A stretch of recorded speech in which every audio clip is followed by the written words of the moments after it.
12:51 nos vamos en vivo en este momento a escuchar las palabras del ministro de Economía, Sergio Massa, y también candidato presidencial, quien expone en la Confederación Argentina en la mediana empresa. Lo escuchamos. Una cosa es abordar en un marco de emergencia las dificultades frente a una crisis política y otra cosa es, superada la crisis política y la crisis de coyuntura, poder tomar decisiones mirando no solamente corto, sino mediano y largo plazo.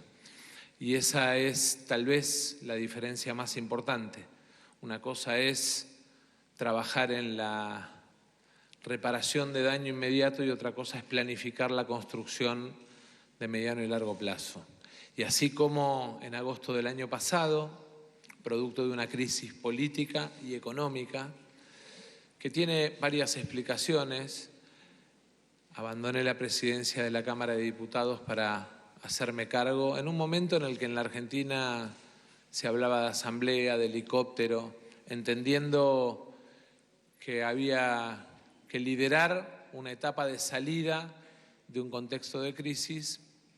De alguna manera creo que desde el 10 de diciembre empieza una etapa de construcción que no solamente abarca la reparación de los daños del corto plazo, sino la construcción de mediano y largo plazo. En ese sentido, 2 o 3 premisas. La primera, entender la crisis y las dificultades adicionales. Argentina tiene 3 grandes problemas a resolver.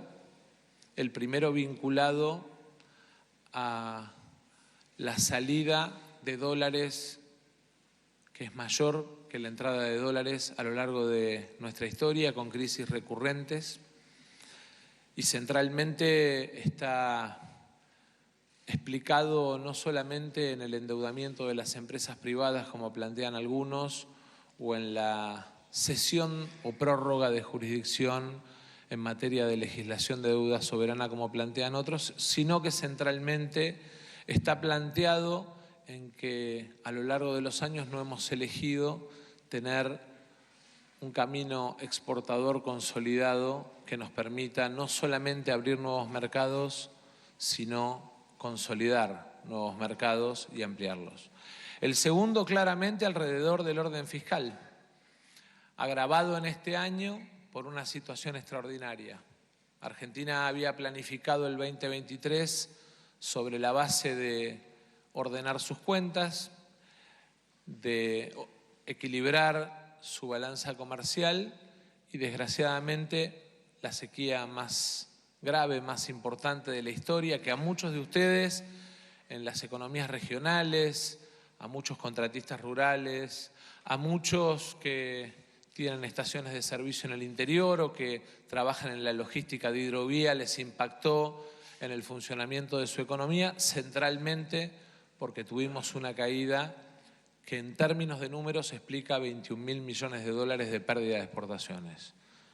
Para que tengamos noción del impacto, estamos hablando de casi el 23% de nuestras exportaciones proyectadas para este año.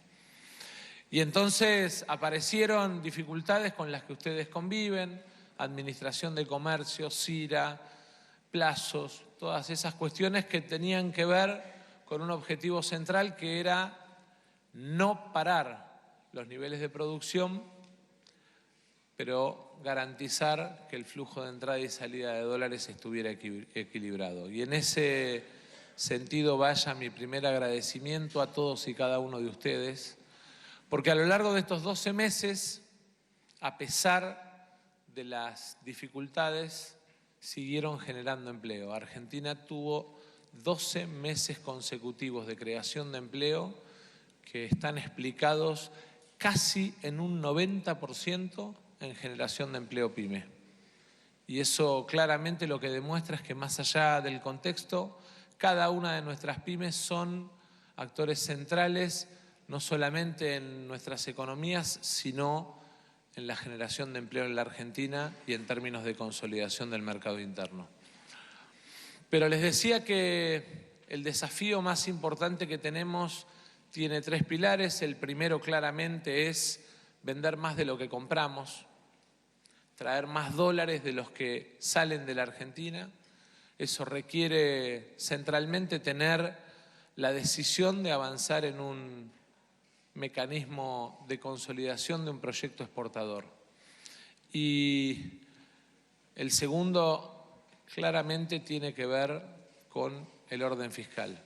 Hemos planteado al Congreso para el año que viene un punto de superávit como proyecto de presupuesto, 0,9 como premisa mínima, un punto de máxima, con además la delegación en el Congreso de la facultad de elegir cuáles son los recortes de los beneficios tributarios y presupuestarios que de alguna manera van a permitir que el Estado cumpla con ese objetivo de garantizar que tengamos superávit fiscal.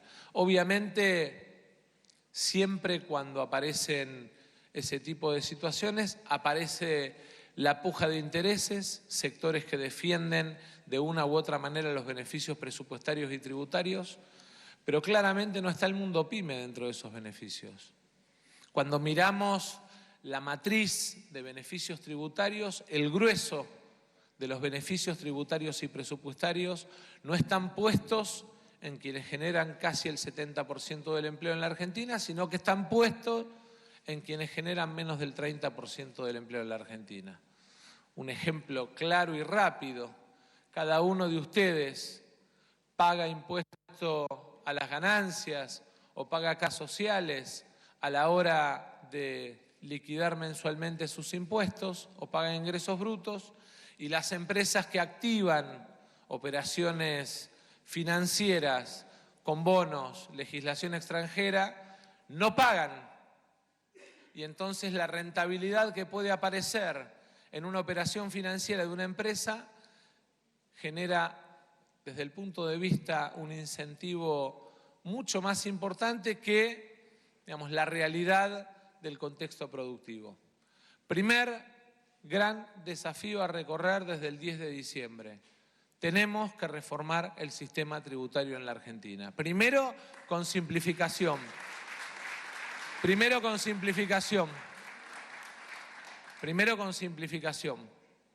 Segundo, con un acuerdo federal, porque no podemos enfrentarnos a realidades que de alguna manera atentan contra las políticas que definamos en materia de progresividad impositiva, que las vemos todos los días. Hoy el Estado ya le ha devuelto el impuesto al valor agregado por compras en canasta básica a casi 20 millones de argentinos. Y sin embargo, a pesar de ese esfuerzo de reducción del 21% en los precios de muchas de las actividades económicas de jubilados, de trabajadores, de monotributistas, de autónomos, nos encontramos con que ese esfuerzo que hace el Estado Nacional tiene como contracara 4 puntos, 5 puntos de ingresos brutos en las provincias, 3 puntos, 4 puntos de tasa de seguridad e higiene en los municipios, cargados además sobre el consumo de los más débiles. Por eso, vuelvo a repetir, simplificación tributaria y progresividad tributaria. El mayor esfuerzo debe estar puesto en quienes más pueden, el mayor esfuerzo tiene que estar puesto en las actividades especulativas y el esfuerzo, de alguna manera garantizado o proyectado como menor, tiene que estar sobre aquellos que generan trabajo, que producen, y sobre aquellos que tienen menor capacidad de consumo. Y esa tiene que ser una de las primeras grandes reformas de la Argentina, acompañada del uso de la moneda digital como instrumento o como nuevo mecanismo de funcionamiento de nuestra economía. ¿Por qué?